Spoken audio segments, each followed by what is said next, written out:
everyone! It recently came to my attention that there was new content related to Astarion in Baldur's Gate 3 that I had not seen yet. Now, I wasn't sure exactly what to expect, but I knew I had to see it regardless. Apparently, it had to do with putting a dog collar on Astarion. I know, right? My first thought was, wait a second, isn't that kinda messed up? I mean, he went through that whole vampire spawn slave situation with Cazador, and isn't it kind of iffy to throw a dog collar on him? I was assured, though, by my source that he would like it, and so I thought, well, I mean, it's not terribly surprising that Astarion would be into some kink, right? I mean, you saw his response to Tav getting whipped by Abdurak, right? I must see this. Don't you dare say no. So I started my journey, which began in the Underdark, since I know all of you thirsty Astarion fans are going to want to know how to do this now. I mean, I'd be disappointed if you didn't want to know how to do it. As I said, you need to find your way into the Underdark. You hang a right out of the Myconid colony and head for the Susser tree. You know where all the hook horrors are. After killing them and dealing with the boulette, and right past the Susser tree waypoint, there is an area that ends up being directly behind that town by the water, where the Dwager dwarves are. You'll find a gravestone, and you need to click it. The rock under your feet juts upwards, forming a perfectly engraved tombstone with a small epitaph. In memory of Myrna, a shining light in this dark world, may you forever gaze upon the lake you loved to play in.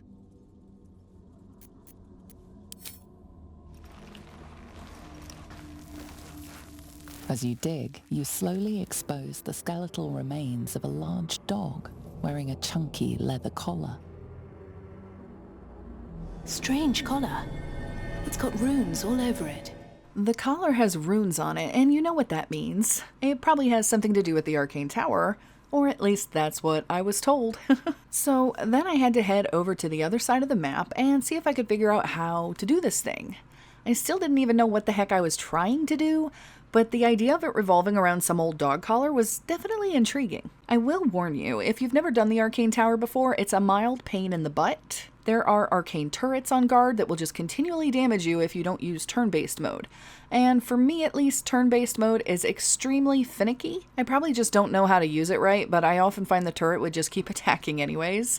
But whatever. Eventually you make it past them, and you have to jump your way down to the backyard and grab a susser bloom from the base of the tree there. Then make your way into the cellar door using Astarion to lockpick it. You have to put the susser bloom in the power generator and combine it to get the electricity working again. And they actually put this really cool cutscene in that I don't think I've ever seen before. But you can finally use the elevator at this point. Now take it up 3 floors until you see this room.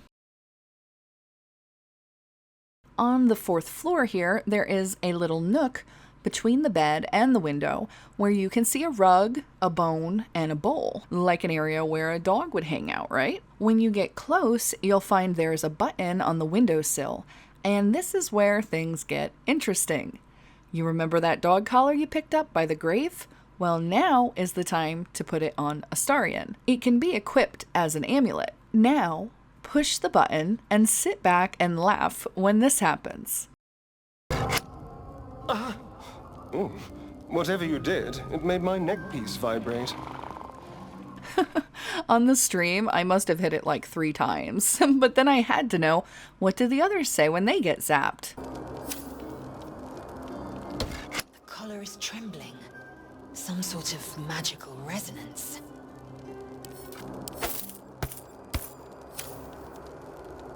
The collar stirs. Something must be triggering the rune's magic. Nope, nothing interesting, at least not from these 2 sticks in the mud. Also, beware if you wear the collar as Tav to see if they say anything funny. The magic of the collar is broken as food is dispensed into the bowl. It only works 1 time though, and after that, if you try to put it on Astarion again, he just comments about how there's no more food. So don't do it as Tav if you want to be able to zap Astarion in the future. Now, I won't deny that it's a bit of a disappointment that the dog collar does not show up as of current, or at least it didn't work for me. But there is a way around that. if you install the Basket Full of Equipment mod. If you don't know how to install mods, I'm going to put the link for my mod video down in the info section so that you can hopefully get it figured out. If you're new to the mod, there are a few ways to access the gear from it, but the easiest is to get it from the beach here. The items used to weigh next to nothing, but that's been changed in recent iterations, and so it's not really possible to carry it all around anymore. But you can still pick and choose and send the rest of it to camp. Inside the basket are a bunch of different boxes. In the one called Male Outfits, you can find a dog collar. And finally, the dream is complete. I mean, I'm not usually into this sort of thing, but you really can't deny how good he looks wearing it. I was actually thinking there would be a scene or like some kind of dialogue where you asked Astarion if he wanted to wear this collar or what. I kind of hope Larian puts that in because I think it would be hysterical. I would also love to see the dialogue from other characters as well. For instance, I could see lae'zel getting either really into wearing a dog collar or possibly really pissed that you would even think of demeaning her in such a way. I could see Gale getting uppity about it too, and oh man, Shadowheart. Actually, I think I need to take her to the dog collar room and see what she says now. The collar's trembling. Must be something nearby that's causing it. Not the best response from Shadowheart. But what about Wyll? Oh, what did you do?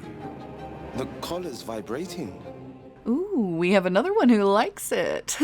So tell me what other things I've missed. I had a lot of fun tracking this down and getting to see it for the first time on my stream the other night. I do have one announcement to make. I'm planning on starting up a new horror channel, appropriately named Creepy Girl. I still consider my Mmogurl channel my main priority, so no worries there. But I do plan to stream scary games on the new one. Maybe do some opinion pieces on some of my favorites. I was thinking about trying out Resident Evil The Village, since Neil Newborn voice acts in that game, and it definitely makes the game more appealing for that reason. But I'm also looking at this other creepy game called Madison that just came out. I've always loved scary games, going back to Silent Hill and the original Resident Evil on the first PlayStation. I think it would be really fun to show my younger fans what some of those classic games were like too, as well as relive it with people who actually played them back in the day. It also helps to give me an outlet for some of the other genres I enjoy. I love RPGs with romance, but there is another part of me that loves to be scared, loves psychological horror, and the best part is that I'm a total wimp. I can't even tell you how many times my husband has laughed at me for getting scared shitless. Sometimes I even need a beer to make it through some of these games.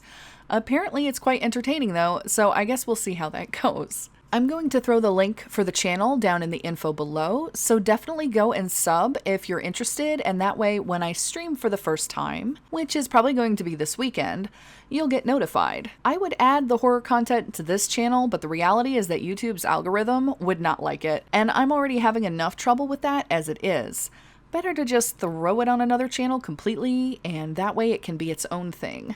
And I can keep working on refining this channel down to RPGs with romance. Before I go, I want to say a huge thank you to my Patreons for their support. You make this all possible, and I love you all so much.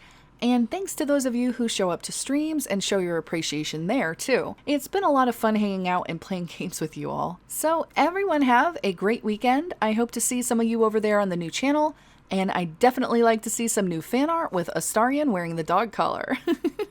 You know what I'm thinking right now? Remember Goostarion? Honk, my name's Gustavo. But instead of honk, he says woof. I'm dying at the thought of it. Someone needs to get him to say that goes to his streams. Okay, I've been rambling on long enough. I'll see you guys all later.